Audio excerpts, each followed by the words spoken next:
What you gonna do? Where you running to?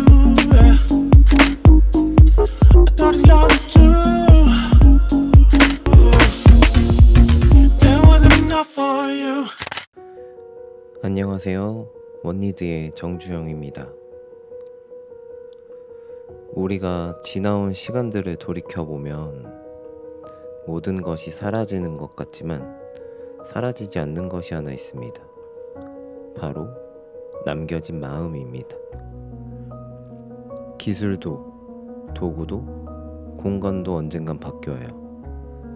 그런데 어느 날 문득 누군가를 떠올릴 때 우리가 기억하는 건 그 사람의 말투, 손길, 태도, 그리고 함께 나눴던 공기죠. 이번 이야기는 기술을 넘어선 유산에 관한 이야기입니다.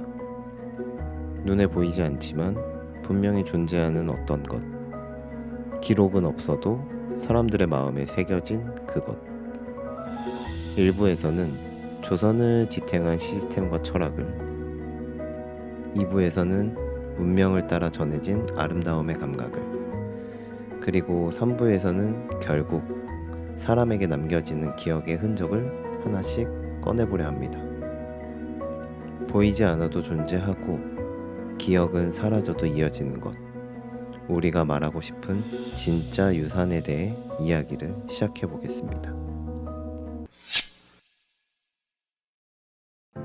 우리는 유산이라는 단어를 떠올릴 때 누군가가 남긴 재산이나 물건을 먼저 생각하곤 합니다. 하지만 조금 더 깊이 들어가면 유산은 기억되는 방식이고 전달되는 철학입니다. 오늘은 그 유산에 대해 이야기하려고 합니다. 바로 500년을 이어간 한 나라, 조선이라는 이름을 가진 설계된 시스템에 대해서요. 시작은 혼란이었습니다. 고려 말, 무너진 국가는 이미 스스로 붕괴 중이었죠. 권문세족은 백성을 짓눌렀고 불교는 더 이상 마음의 안식처가 아닌 권력의 장식이 되어 있었습니다. 정치는 썩었고 민심은 떠났고 나라라는 배는 점점 더 깊은 바닥으로 침몰하고 있었습니다. 그때 이성계가 등장합니다. 한낱 무장이었던 그는 역사의 조류를 거스르지 않고 그 파도를 타기로 결정합니다. 하지만 이 이야기의 주인공은 단지 이성계의 한 사람이 아니에요. 그의 뒤에는 나라를 다시 설계하려 한 사람들, 질서를 다시 세우려 했던 기획자들이 있었습니다. 정몽주, 정도전, 그리고 이방원. 이들은 단지 새 왕조를 세운 게 아니라 앞으로 수백 년간 이어질 시스템과 철학을 설계한 사람들이었죠. 새로운 나라를 세운다는 건 단순히 왕의 이름을 바꾸는 게 아니었습니다.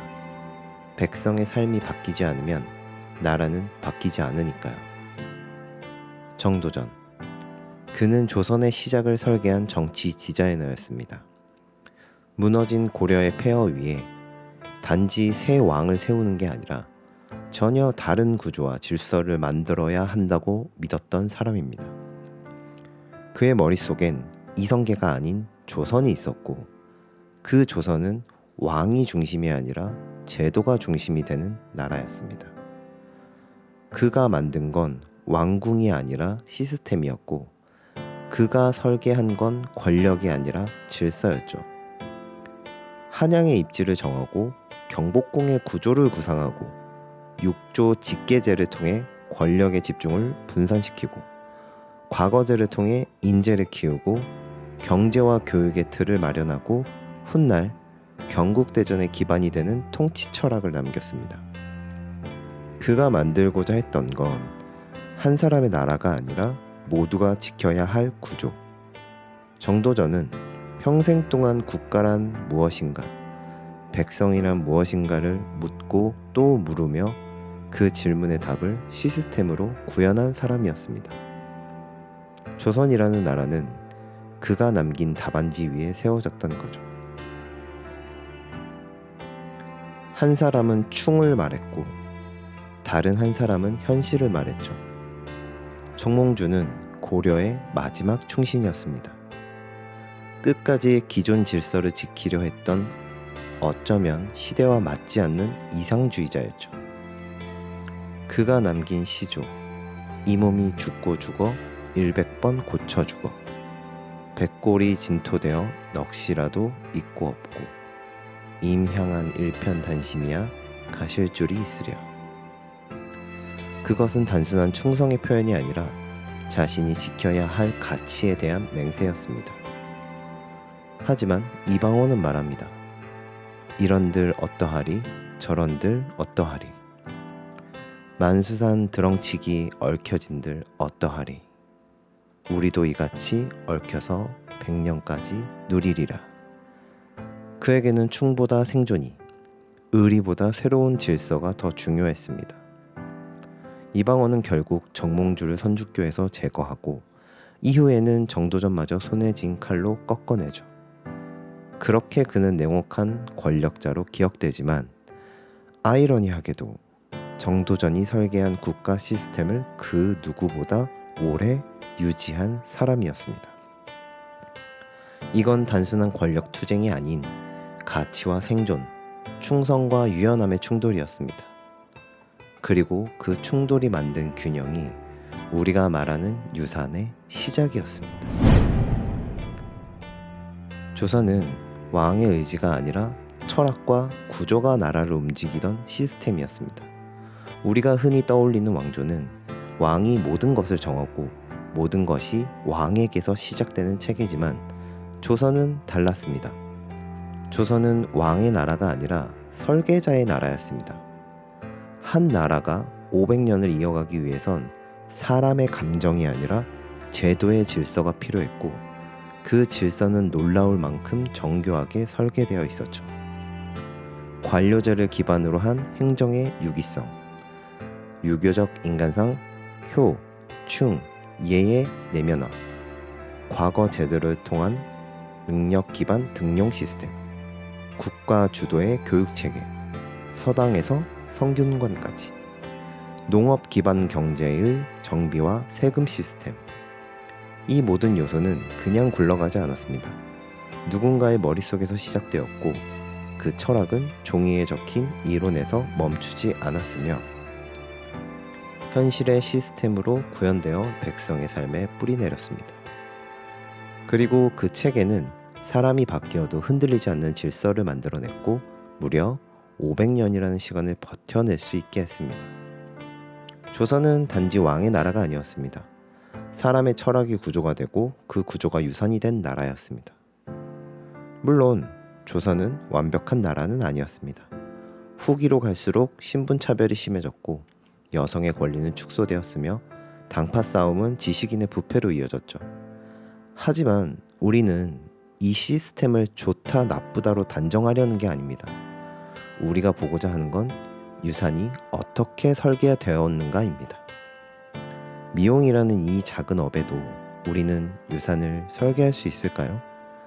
기술만으로는 전해지지 않는 것들이 있어요. 태도, 기준, 말투, 분위기, 그리고 사람의 방식. 한 나라의 시스템이 500년을 유지했다는 건 단순한 시간이 아니라 설계의 깊이와 운영의 철학이 있었기 때문입니다. 정도전과 여러 사람들이 만든 경복궁이 500년을 버틴 것처럼 누군가의 기술, 철학, 사람을 대하는 자세, 브랜드를 운영하는 방식은 언젠가 누군가에게 유산이 될 수 있겠죠.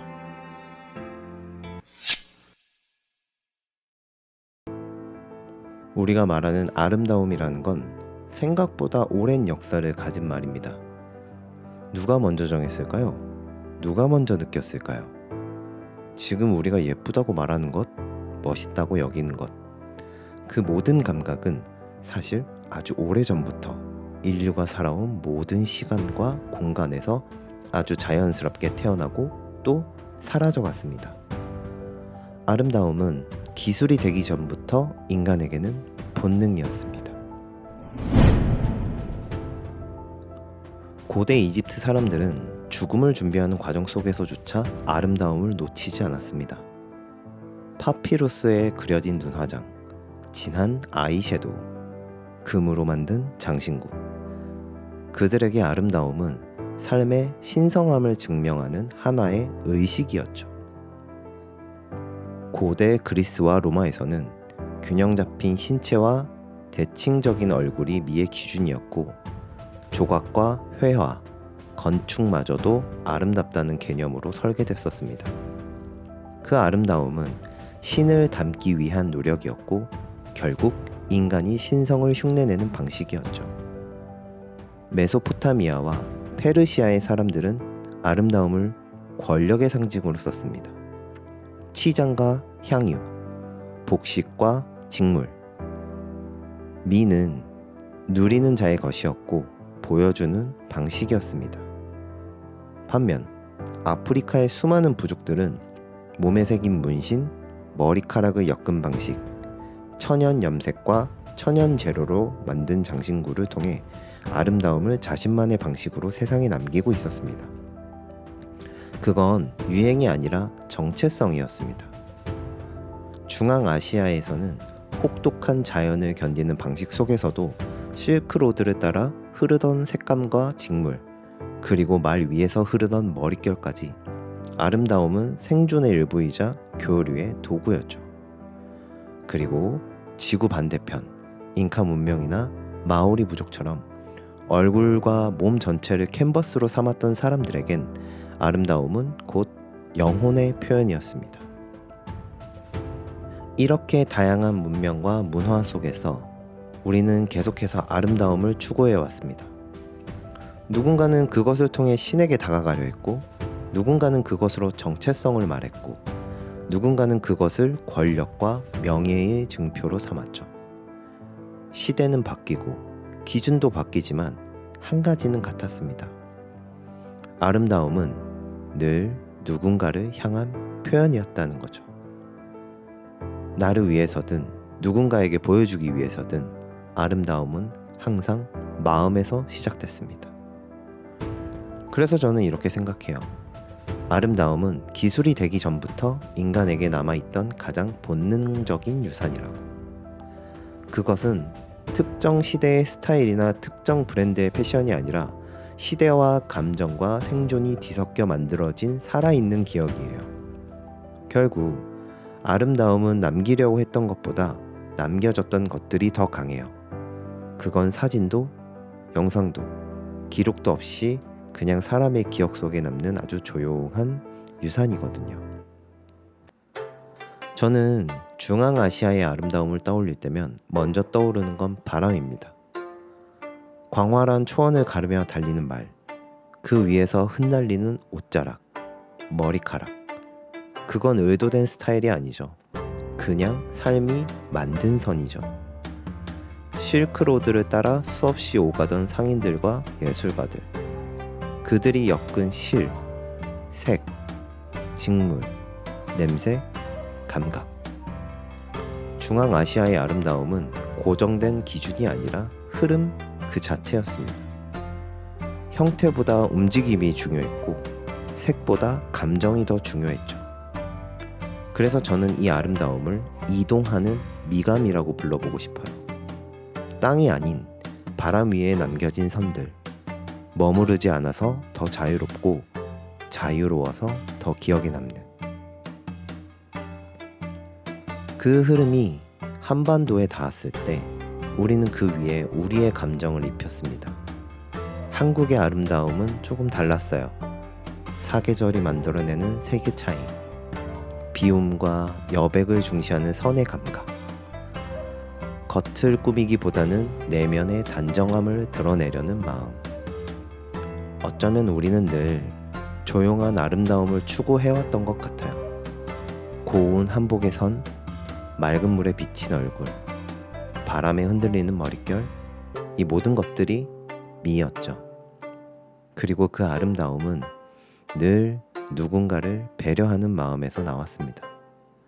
나만 예뻐지는 게 아니라 함께 어우러져 아름다워지기 위한 감각. 그래서 한국의 미는 격하지 않고 부드러웠고 도드라지지 않고 섬세했어요. 누군가는 미용을 기술이라고 말하고 누군가는 그걸 산업이라고 부릅니다. 그런데 저는 이 감각의 흐름을 보면 미용은 결국 아름다움을 전해주는 사람들의 유산이라고 생각해요. 시대가 바뀌고 스타일이 바뀌고 도구가 바뀌고 표현 방식이 바뀌어도 그 안에 담긴 사람을 향한 배려와 감정은 변하지 않았거든요. 그래서 저는 묻고 싶어요. 당신은, 우리는 지금 어떤 아름다움을 남기고 있나요? 아름다움은 결국 말없이 이어지는 유산이라는 생각이 듭니다.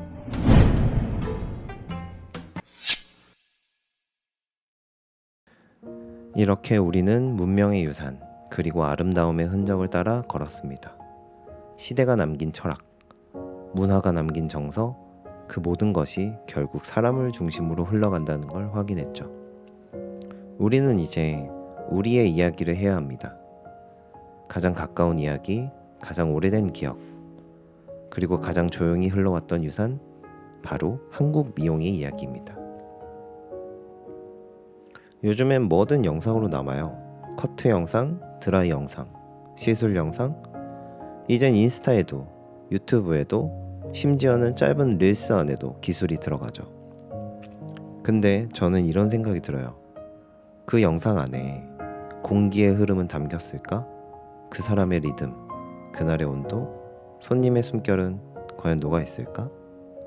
우리는 기술을 남기고 있지만 정작 중요한 건 기억이었는지도 모르겠습니다. 영상은 반복될 수 있지만 기억은 오직 그 순간에만 존재하거든요. 제가 인턴이던 시절 한 선생님이 계셨어요. 유명한 디자이너도 아니었고 무대에 서지도 않았고 잡지에 나온 적도 없었죠. 그저 조용히 성실하게 하루하루를 손님과 함께 살아가던 분이었어요. 어느 날 한 여자분이 머리를 하는데 저희 엄마도 여기서 하고 제 딸도 여기서 합니다. 그 말을 듣는 순간 아, 내가 가져야 할 마인드구나 라는 생각을 했습니다. 선생님이 남긴 건 기술이 아니라 시간과 신뢰, 그리고 관계였구나. 한 세대가 지나고 다음 세대가 다시 돌아오고 그 머릿결을 이어주는 사람. 그건 단순히 머리를 자른 게 아니라 한 집안의 사계절을 함께 살아온 거였어요. 그게 유산 아닐까요? 유명하지 않아도, 크게 드러나지 않아도 사람들이 기억하는 손길과 말투, 온기와 분위기, 그게 모여서 하나의 미용실이, 하나의 브랜드가, 하나의 기억의 집이 되는 거예요. 저는 그런 공간을 만들고 싶었습니다. 화려하지 않아도 클래식하고 모닥불처럼 따뜻하고 시냇물처럼 유연한 그런 공간. 시간이 흘러도 세대가 바뀌어도 우리 동네엔 여전히 거기에 그 미용실이 있어. 그렇게 말해줄 수 있는 공간. 잊히지 않고 묵묵히 명맥을 이어가는 곳. 제가 만들고 싶은 브랜드는 그 기억 속에 살아있는 미용실입니다. 저는 시스템이라는 걸 늘 고민해왔습니다. 수직적인 구조는 분명 효율적이죠. 위에서 아래로 떨어지는 결정, 명확한 역할, 빠른 속도로 일을 진행시킬 수 있어요. 하지만 그 안엔 위계가 있고 경직됨이 있습니다. 다름이 눌리고 질문이 사라지죠. 반대로 수평적인 구조는 자유롭습니다. 모두가 의견을 말할 수 있고 누구든 중심에 설 수 있는 가능성이 있죠. 하지만 때론 그 자유는 무질서를 낳습니다. 책임이 흐려지고 기준이 흔들리죠. 그래서 저는 늘 수평 안에 수직이 있기를 바랬습니다. 누구나 발언할 수 있지만 그 발언이 존중 안에서 질서를 가진 구조. 각자가 다르지만 그 다름이 연결되는 흐름. 질서 속에서 자유롭고 자유 속에서도 흐트러지지 않는 상태. 그게 제가 꿈꾸는 시스템의 모양이었습니다. 그런 구조가 만들어질 때 한 사람의 아이디어가 모두의 비전이 되고 각자의 기술이 하나의 브랜드로 연결되며 시간이 지나 유산으로 남는다고 믿습니다. 기준 없는 수평도 다름을 허용하지 않는 수직도 결국 오래가지 못합니다. 우리가 만드는 브랜드, 우리가 남기는 철학은 수직과 수평의 균형 속에서 성장해야 한다고 생각해요. 오래된 가위를 보면 그립이 닳아 있습니다. 그 사람의 손 모양이 남아있는 거죠. 오래된 빛, 오래된 의자, 그 안엔 말하지 않아도 느껴지는 공기가 있습니다. 이건 영상으로 남지 않아요. 기록되지도 않고 복제할 수도 없어요. 근데 그 공간에 가면 느껴져요. 아, 여긴 누군가 오래 머물렀구나. 그런 공간이 말보다 많은 걸 말해주는 유산이 됩니다. 기술은 발전해요. 툴도 바뀌고 스타일도 바뀌고 트렌드도 계절마다 바뀌죠. 그럼 우리가 진짜로 남겨야 하는 건 뭘까요? 저는 그게 태도와 정서라고 생각해요. 누군가를 대하는 방식, 함께 일하는 사람을 존중하는 자세, 그리고 일하는 공간을 대하는 감정. 그게 없으면 아무리 멋진 기술도 공허해지더라고요. 우리가 남기는 건 결국 손끝이 아니라 마음끝이라는 걸 이젠 알 것 같아요. 기술은 누가 더 잘하느냐의 문제가 아니라 누구를 위해 어떤 마음으로 했느냐의 문제니까요. 내가 걸어온 이 길, 내가 만난 사람들, 내가 함께 보낸 공기와 시간들이 누군가에게는 작은 기억의 축적이 되고 그 축적이 이어지고 이어지면 언젠가 그것이 유산이 됩니다. 그리고 그 유산은 어쩌면 지금 이 순간에도 누군가의 삶을 바꾸고 있을지도 모르죠. 기억을 전하고 싶었습니다. 사람이 있는 곳엔 기억이 있고 기억이 있는 곳엔 유산이 있습니다. 결국 인간이 숨쉬는 한 유산은 계속된다는 것을요. 그리고 그것이 우리가 가진 가장 진한 기술이라 믿기 때문입니다. 이번 편은 여기까지입니다.